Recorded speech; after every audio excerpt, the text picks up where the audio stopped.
People cannot afford a toilet paper. They are using sticks and leaves. No. We gave you a chance to speak.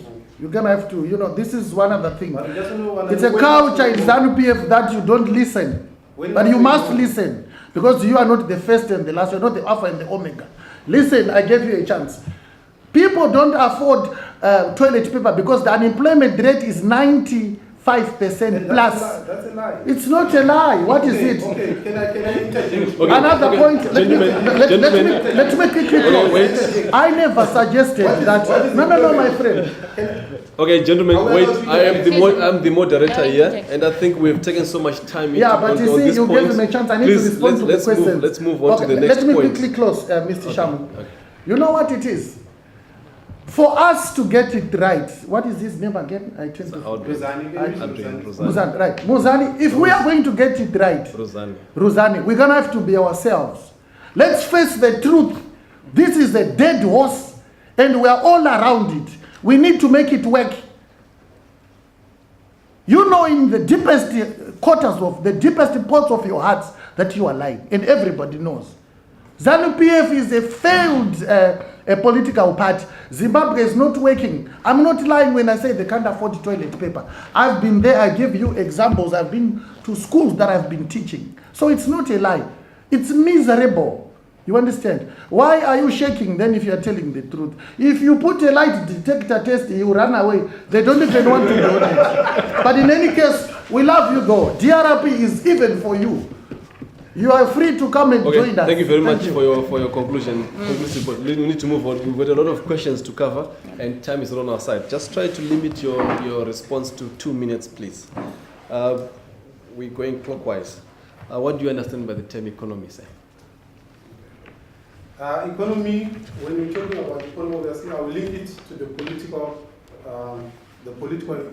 economy. So what I understand is about our economy. The way we produce is about producing and producing the goods and the services. So I'll just summarize as the gross, the GDP, domestic product. So that's where I center my understanding of economy as a country, on the gross domestic product. What are we producing? What are we doing in terms of goods and services? The total value of that. So our aim is to increase as much as possible our GDP. So that's how I understand our economy. Thank you. Yes, sir. Right. What I understand about by economy, it's the means of production, it's the delivery of services, it is the lifeline of a nation. I think that's really it. Our imports, our exports, resource management, that really speaks to economy. Thank you. Thank you. Economy is the lifeline of a country. That includes the sanitation on every spectrum, be it the political spectrum, be it other facets as health, trade with other countries, and the balance of what you have and what you are importing and what you are exporting. And not only that, it also speaks to address the reserves of what you have. Like, you need to have some reserves reserved for the future. That's why we have what is known as the Reserve Bank of Zimbabwe, which another gentleman is being paid to oversee that. But meanwhile, there is nothing in the reserves. So economy is everything like that. Right. Thank you very much. Okay. Yes. So our next question, going clockwise again. According to the recent results from the Zimbabwe Congress of Trade Union, unemployment rate is hovering above 90%. What measures will your party put in place to reduce the rate? First and foremost, I'd like to dispute that report from the ZCTU. When we talk about employment, according to the definition, the real definition of employment is any gainful means of production or any economic activity that you do as an individual that brings income. Okay. So I dispute that 95% because totally I can say it doesn't make sense, because if it's 95% unemployment rate, then it means why is it we even have cars? I mean, on the roads in Zimbabwe. Where is the fuel coming from? So employment is not about going to work, putting on a child like my brother here. Okay. Employment is, we got the informal sector. Okay. We take it as employment. Okay. We got agriculture. We got the new resettled farmers. That's employment. Okay. So when the ZC2 is talking about employment, they're talking about the people who go and clock in, then get paid at the end of the month. Okay. We have moved from that. We've moved from that. All right. So in your answer, you're actually saying that this information is inaccurate. Very, yeah, it's Okay. Could you actually give us the accurate one? Okay. What I can say, okay, I can't give you the information saying that. I can't give you the figures of. What I'm trying to say is, when we talk about employment, we're not only looking at the formal employment. We're also talking about the informal sector. So, whenever we're making a report of employment rate, we must factor in those factors. The people, the newly resettled farmers, the small scale miners. We got the small scale miners. We go to Grue, you go to Kadoma, you go to China. We got all those small scale miners. We got the informal. For example, in Harare, I can give you at what do you call it in Mbare there, where we have activity going on there, economic activity going on there. So when these people they put on their figures, they don't factor in those people, Okay. but they are part of the economy, and they are contributing very much more than the formal sector to the economy. We got the cross-border traders. They are not even factored in that report. So we must. So I'm saying whenever we talk about employment and unemployment, we must factor in the informal sector. Okay. So what are you saying here? Are you saying that we do not have any percentage of unemployment rate, or?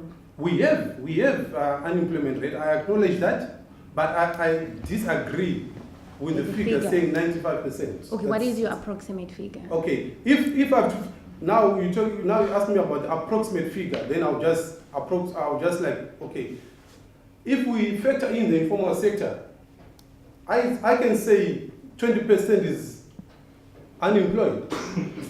20% is enough, because no one in Zimbabwe is not doing anything. If you go to Zimbabwe right now, nobody is not doing it. If you go to Zimbabwe, everybody is doing something. That's employment.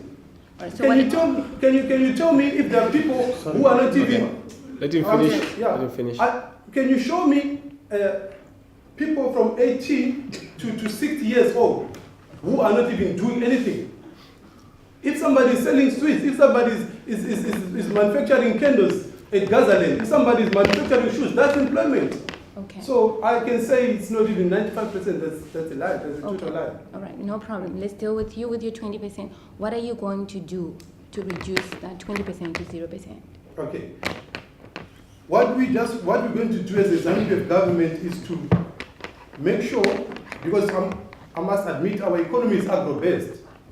That's a fact. Our economy is agro-based, so we're going to invest more in agriculture. We're going to avail more land to the new farmers, and we're going to factor in all those the small, the informal sector that I've mentioned, and there is the Ministry of Small and Medium Enterprise is working on making sure that those small-scale businesses, they will grow, and by growing, they will employ more. They will employ more people. So that's how we're doing it. We got, for example, I can give you the highway that I mentioned about the Bed Bridge highway. That highway on its own is going to create about 300,000 jobs. Okay, so that's how we're going to deal with the 20% unemployment rate that I'm talking about. Okay, All thank right, you. okay, thank you very much. We're coming to you, sir. Yeah, all right, I think they've been going through for 37 years. We are yet to see. But going forward, I think it's the role of the state to provide opportunities, to create employment. I think that is one of the mandates. And when we say Zimbabwe is a failed leadership, it is one of these issues that they failed to create opportunities and employment for its people. We cannot talk of the informal sector. Yes, it's existent, but really when you talk to these issues, these are people who've gone out of the way because the government is doing nothing. The government is doing nothing. And I think if this is the mindset the government has, hence we're in this situation. They believe people are working. But when we look at the output from our universities, to go and be a cross-border trader when you have studied a medical degree. I think that is an injustice at a very high level, when then the government sits in a cabinet meeting and then they say unemployment rate is 20%, so then everything is fine. I think we are governing well. I think something is wrong there. But as ZRDP, we really recognize that unemployment rate is sitting around an estimated 95%, and we are going to work with reality. We are going to work with facts. We are going to move people from their lines of work. We've got a great educational output in terms of the skills. But if I told you that in Zimbabwe there are only 6 psychiatrists who are working in the whole nation, and we are talking of a country that, because of stress, 10% of the population of Zimbabwe is mentally ill. That is 1.5 million people are mentally ill in Zimbabwe. That is a fact. World Health Organization and even the Minister of Health, David Barnyato, has confirmed that. And we are talking of 6 psychiatrists to service 1.5 million people. Where are the others? They are doing cross-border trade. And this is where ZANU-PF is happy. No, they're employed. I think there really needs to be an alignment of these issues. But going on to what ZRDP is going to do, I think we are going to, or not I think, we are definitely going to undo policies like the indigenization, the ridiculous indigenization policy that undermines the economy. And I think the problem in Zimbabwe is not economic. The problem is political. I think we need to establish that fact first. The challenges in Zimbabwe are not economic, they are political. Once we change the political situation in Zimbabwe, the economy will start to move. We will start to experience changes. So we're going to restore investor confidence and create an investment-friendly environment. We cannot live as an island or a silo as Zimbabwe. We cannot be removing ourselves from cooperations with the international community based on arrogance and whatever we would call it.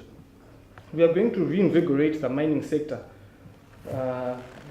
As I speak today, we have got 800 mines in Zimbabwe with the potential of producing $18 billion annually.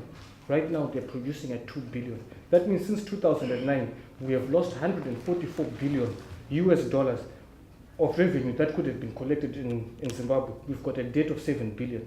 With $144 billion since 2009, we could have cleared that debt. We could have grown our economy. We could have been talking of the issues the president Robert Mugabe was talking about, Zimbabwe being the second most developed, which is a lie. But if had we managed to harness the mining sector, which is a critical sector, we could be talking to that as reality.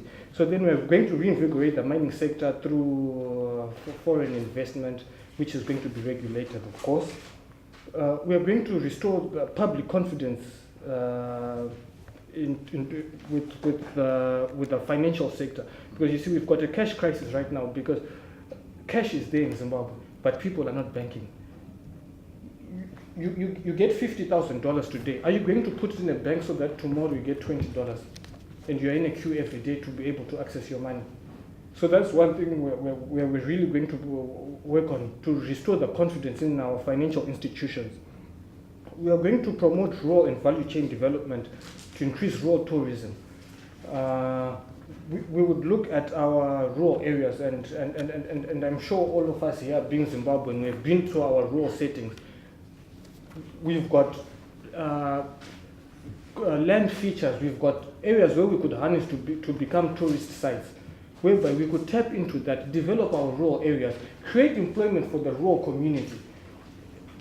And in this, many people may then rush to say, you see, you are shutting people out. Once you commercialize some of these features, you're shutting people out. But no, these people are going to become stakeholders of that. These features are going to develop the rural areas. These features are going to create employment for the people in these rural communities. So employment is going to be created in rural and urban communities. And we are going to promote small to medium enterprises and cooperatives and in the rural and urban setting. I think there's been a huge neglect of rural areas in Zimbabwe. where our focus as ZRDP is to create employment in both settings so that we do not put pressure on resources in major cities like Harare, which is really the economic hub. But we are going to decentralize our employment efforts. And we are also going to have a youth absorption employment plan, where we are going to absorb our youth into employment, because we are talking of 8.1 million youth who are unemployed. This is 60% of the population. So really, with only that around 15% of the youth are employed, which is ridiculous, which is really ridiculous. So then they also need to be brought to the table, to be included. So we're going to lead an inclusive employment plan. Thank you very much. Thank you. Firstly, I would like to state that I really completely refute what the gentleman from ZANU-PF has been saying. It's not true at all that the unemployment could be estimated at 20%.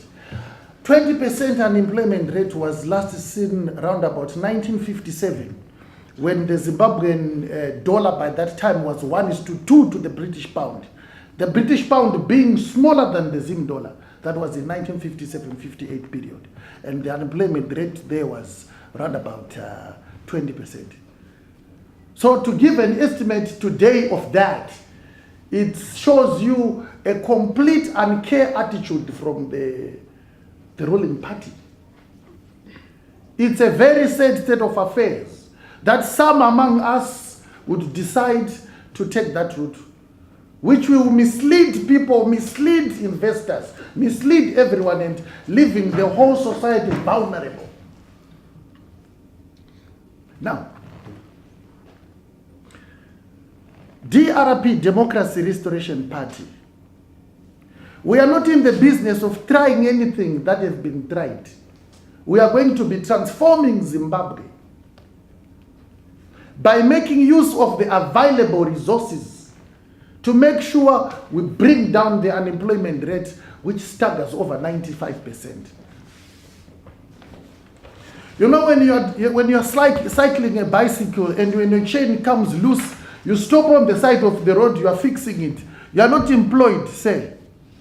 You can't say everyone is doing something.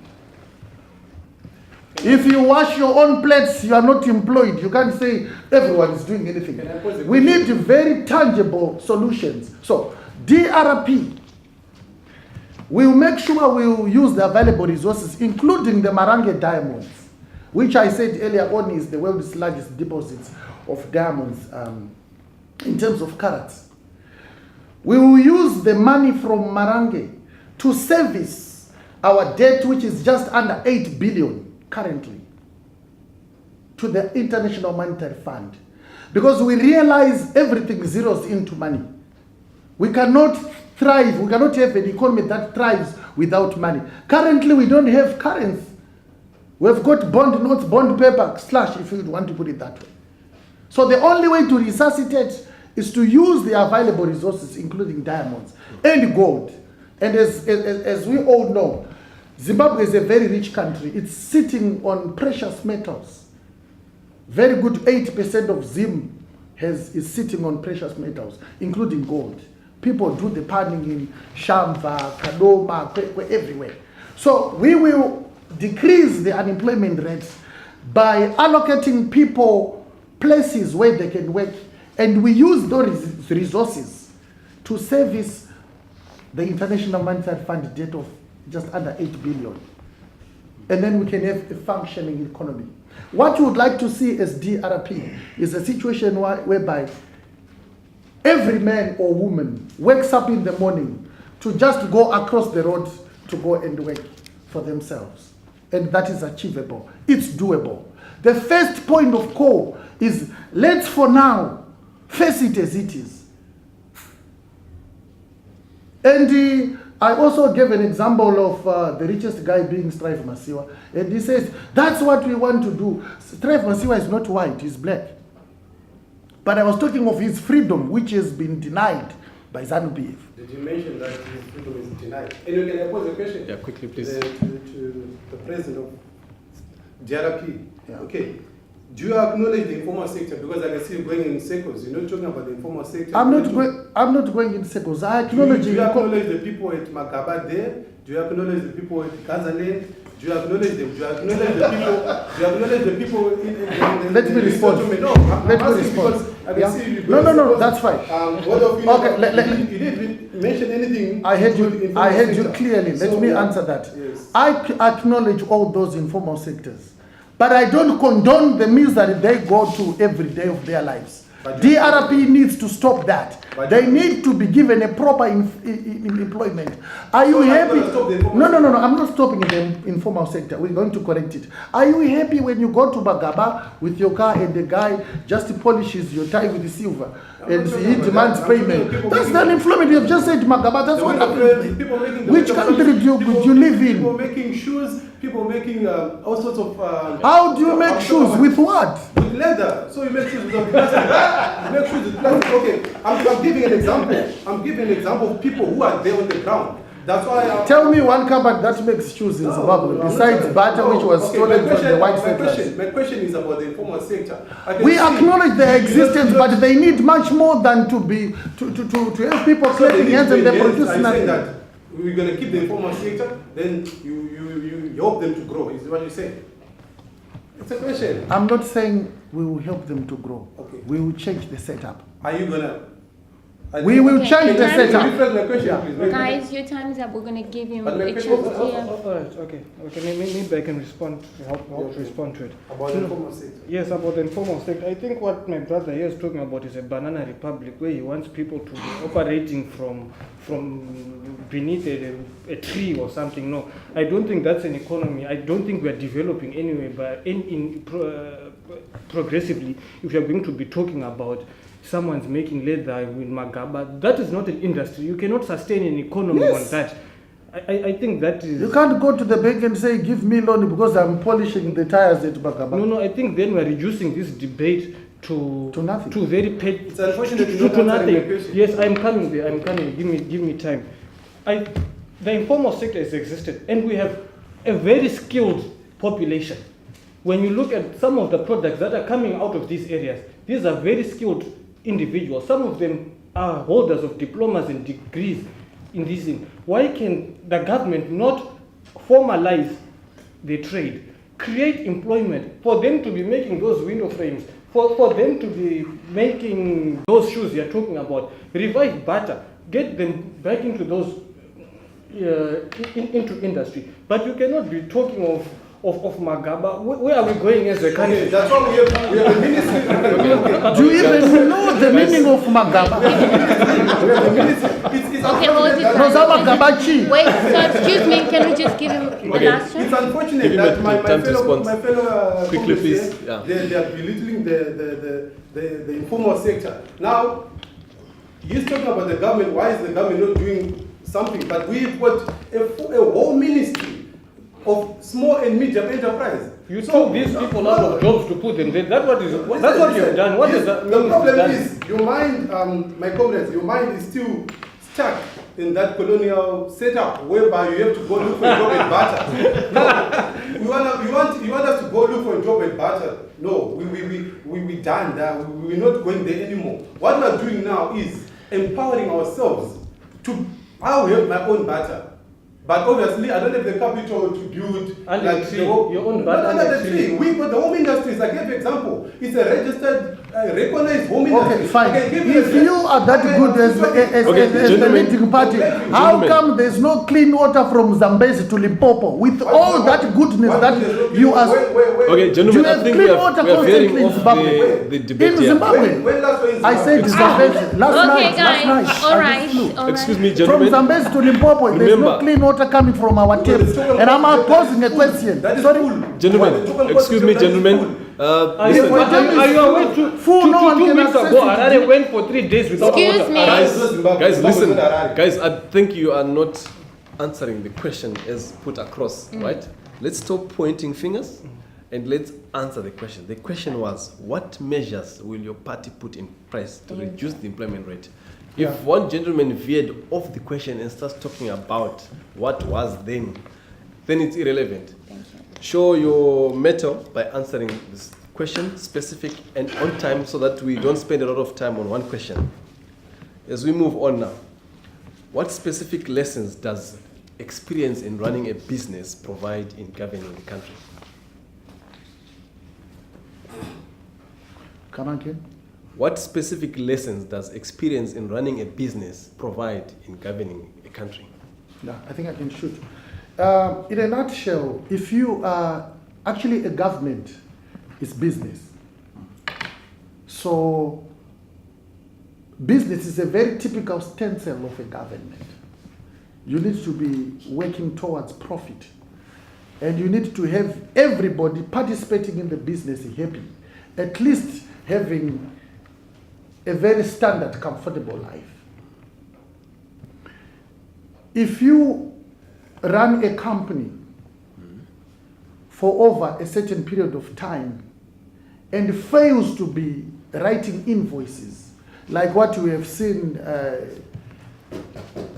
the one who was not supposed to be here, MDC. They've opened the company, they ran for 14 years, there is no writing of invoices. You must consider shut. The same goes for ZANU-PF. They are not running Zimbabwe as a business. They are not worried if there is a loss. That's why the gentleman is saying there is clean water in Zimbabwe. But everyone knows in every homestead in Harare, Panimugodi, there is a water well. You Remember understand? the question, So now, the question no, no. says what lessons The experience? Yes, that's exactly where I'm going. Now, the lessons that we are learning here is if you don't put the government at par with business ethics, then it will fail. Just as any other business will fail. So you need to be able to really take business and government together. They must tally. Otherwise, the consequences are very terrible. And they affect the common man of our people. Sure. Yes. Thank you. All right, thank you. I think these are, in a way, similar systems, but also in a way very different systems in terms of a government and a business. But I think the first two key issues are leadership. I think we cannot lead, we cannot run any business successfully if there is no proper leadership in place. But leadership is not enough. Strategic vision. I think that two of them together, a strategic vision and competent leadership, to advance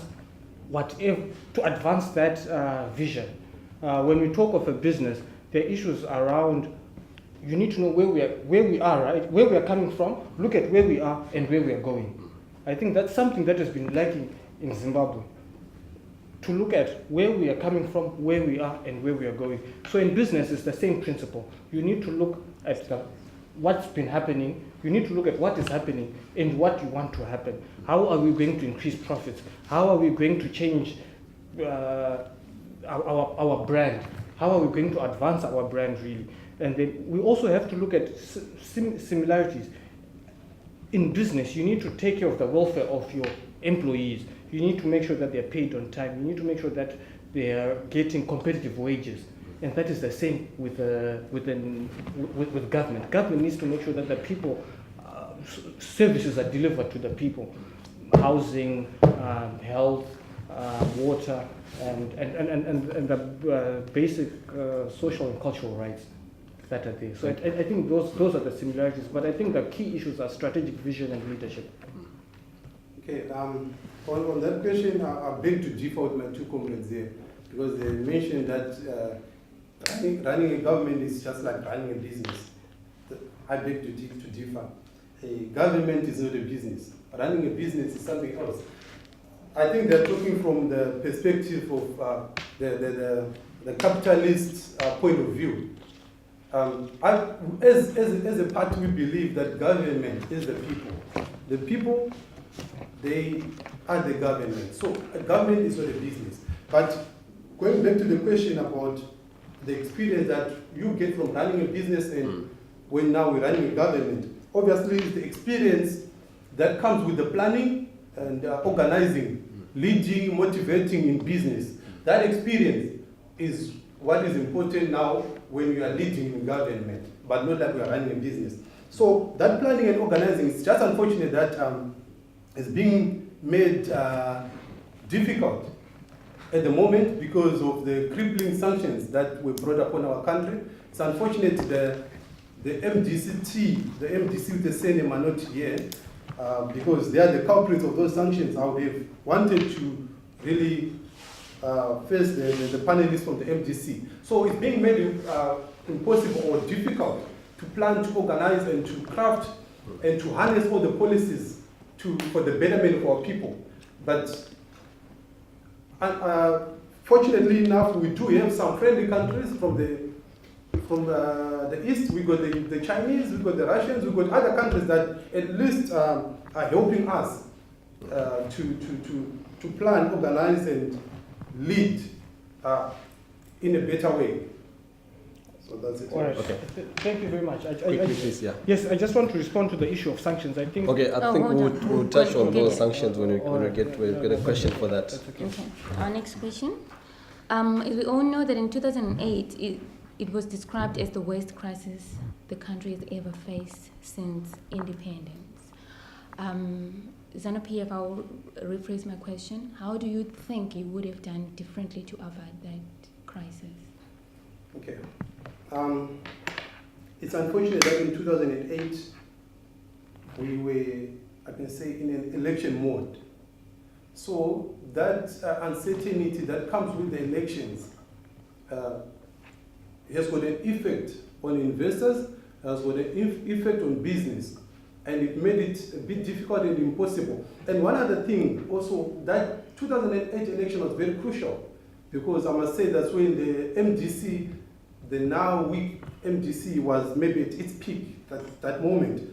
And almost everyone, like the international community, believed that it's a decisive election.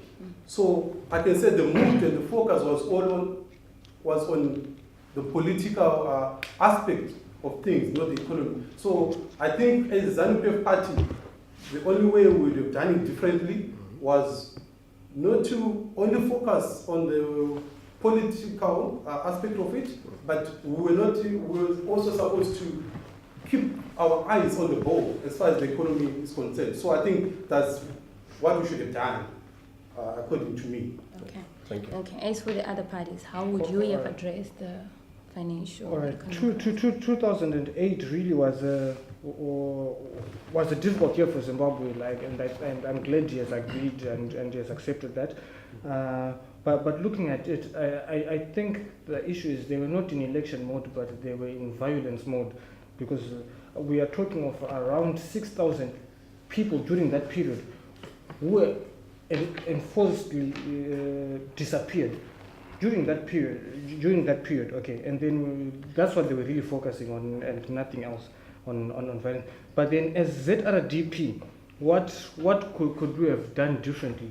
I think 2008 was not a result of that period only. This was a result of things that started years before.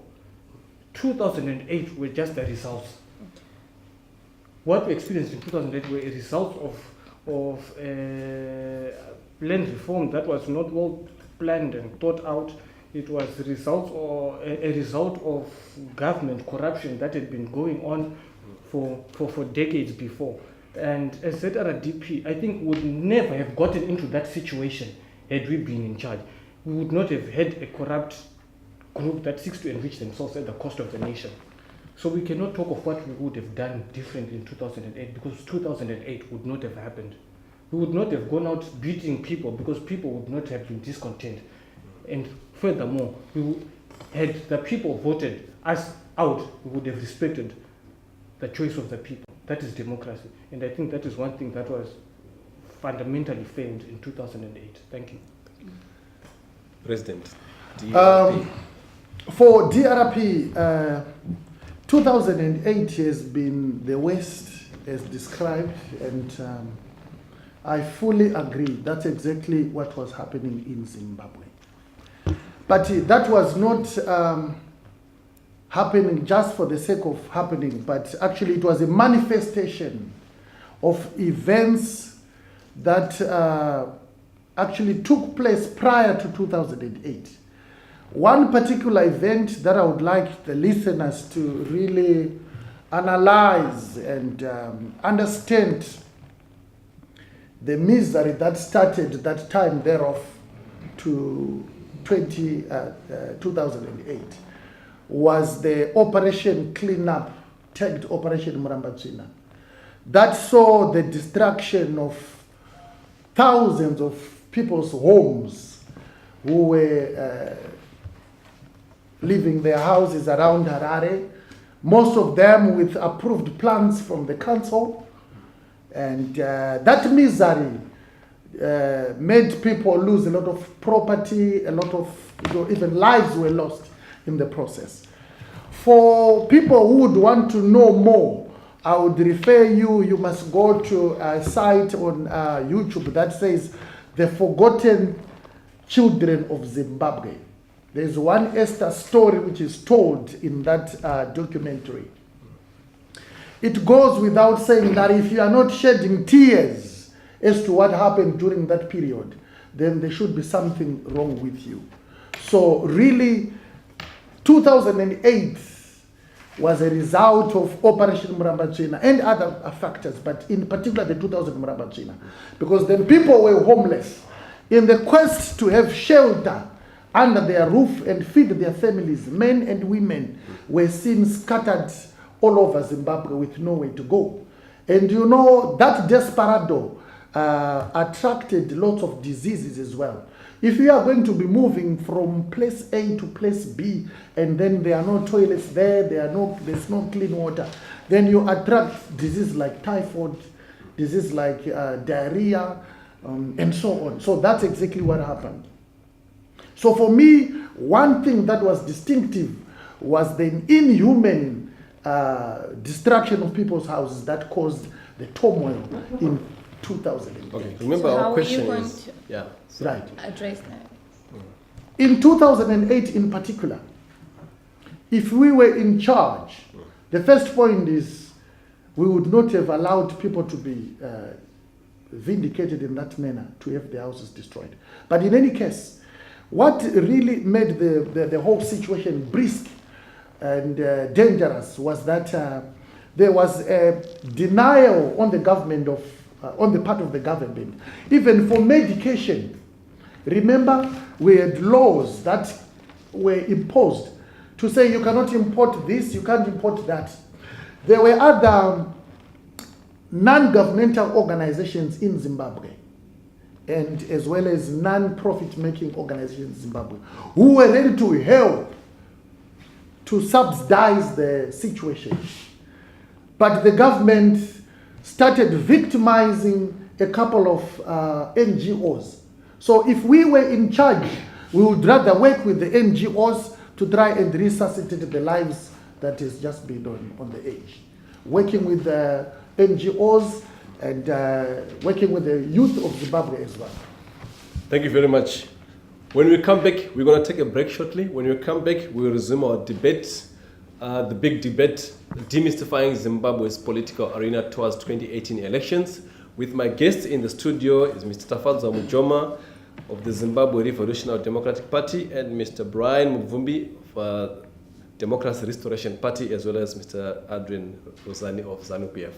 Stay tuned. Okay, let's get some water.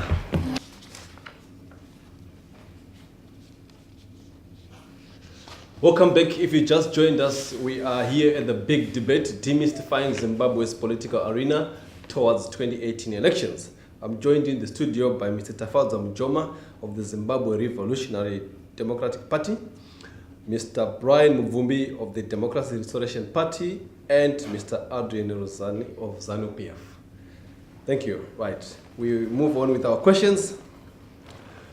Where do you stand on the establishment of the universal health for all? Mr. Adrian? On that, the universal health for all, as a government, ZANU-PF government, through our president, we signed all the treaties with the World Health Organizations, and our president, in his capacity as the President of the Republic, is attended the conferences, the summit, the workshops, and even through the ministers of health. That means that we're working with the World Health Organization. So we subscribe to the World Health Organization goals for health for all. So I can say whatever the World Health Organization is working on, we subscribe to that. Thank you. Yes. All right, thank you very much. To address your question, I'm just going to give context to this, because I think it is of paramount importance. It is one thing to subscribe, and it's another thing to put things into practice. Because as we look at the health sector in Zimbabwe, there's a budget of 330 million for 16 million people. That means there is $20 per person per year for health. If we are going to aggregate it like that, there's $20 per person per year. South Africa has $650 per person. Botswana is 390, Angola 200, and these are other nations within the SADC region, within the same region. So I think signing up is merely not enough. I think practice is what is key. We are talking of a life expectancy at 59. I think that it's nothing impressive. It is not impressive when we talk of a life expectancy of 59. That means by the time you're 59, you're expecting to be no more beyond that. We are talking of 1 in 5 women dying at childbirth. So I think signing up is not enough. But as ZRDP, we adhere to it, and I believe a healthy nation is a productive nation. So we really adhere to that, and we will increase the budget and cut down on loopholes in terms of corruption and the like. Because $20 per person per year is a joke. Thank you. As for the Democracy Restoration Party, DRP, we fully, of course, adhere to the health for all for our people in Zimbabwe. Also, taking cognizant of the fact that currently we have one of the world's highest number of orphans per capita. We also have one of the highest number of child mortality rates in Africa. So it is the duty of a sitting government to guarantee life for the people. Health is so paramount, because when a nation is sick, then there's no progress. You see, every industry is linked to the other. If you have a sick driver, then you don't have a health doctor, because it's interlinked. A doctor is not healthy unless he's given resources. If he doesn't have medication, that medication has to be transported. So we cannot subtract the driver. So we need to have a very health nation. So we fully adhere to the World Health for All. The only challenge is how to get there, which I think it calls for every Zimbabwean, every individual to be able to work towards that. And you know, that speaks of unity, the greater sense of it. Thank you. All right. Our next question. What do you think of the 51-49% equity? Do you think it's changing the way investors in the country, or is it playing an impact? Okay, the 51-49, that's the ZANU-PF policy. I know in Africa, Zimbabwe is, I can say is the first country actually to introduce such a policy. And in everything, there's a first, and people are always skeptical. And obviously, when we started, it was the investors were a bit skeptical. That's true, but we're maintaining that policy, the 51-49%, and we believe that it is there to empower our people, to empower ourselves. Why we're saying that is because for every nation to succeed, for the people of that country, of that nation to really enjoy the benefits of their country, they have to own the means of production. So the 51% is there so that we own the means of production. And then the investor comes with the 49%. For example, our president said, for example, you give the mining. already when you come in as an investor to negotiate, we are negotiating something that I already own. There is gold that I own. It's my gold. It's just that it's there. We need to take it out, but it's mine. So already when we start negotiating, we must consider that we are negotiating on something that is mine already. Okay. So we're not going back on the 51.49%. What we just have to do is to clarify to the international community and to the investors, because there's been a lot of misconception, a lot of misunderstandings. So I think what we just need to do is to amplify or the clarification on that policy. Okay. But we're sticking on the 51.49%. So when are you intending on clarifying? Okay, we got the Ministry of Youth and Indigenization that is at the moment under Comrade Joao. They are doing workshops to educate. First and foremost, we as Zimbabweans, we must understand it before investors understand it. Mm-hmm. So what was happening is, because we as Zimbabweans, we're not even understanding it. That's why we were even going out there saying it in the wrong way. So the ministry is busy working on conscientizing our own people what it means, where we're coming from and where we're going to. So that's why we have that ministry there. And the minister himself is engaging investors to clarify the position of the government on that policy. And I'm sure we're having some investors coming in, although not at the number, at the rate that we wish at the moment, but at least we're getting the positive reactions from the investors. Okay. Yes. All right, thank you. I think our position is that DP, I think that's one of the first policies we are actually going to undo and get rid of, because I think it is one of the policies that is actually led Zimbabwe to be where it is today. In essence, it might sound all fabulous and colorful when it's being said by ZANU-PF, but really when we look at policy, we should see how it impacts the life of the individual, of the person in Zimbabwe. When we look at this policy, how has it changed the life of the person it says it's trying to advance? It has really brought the lives of these people who are at a certain stage backwards. We'll tell you some of these policies have scraped away the pension schemes of people because the economy is dead right now. People have worked all their lives, saving up. All their savings have gone because of such policies. So we cannot talk of it being a success now. Years later, you say you want to educate the people about something that doesn't work, really doesn't make sense. It really doesn't hold. I think there are other ways in which you could regulate or bring your people to include your people in economic opportunities that are not chasing away investors. I think that policy is one of the policies we're actually going to get rid of, because it is not practical at this stage of the Zimbabwean economy. Thank you. Right. Sir. For DRP, the 51.49% equity is very skewed. It's skewed in the sense that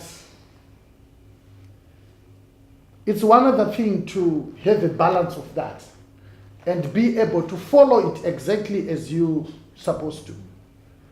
But the problem with going with that starts on the idea that who in the first place architectured that? Who is the architect of that 49.51?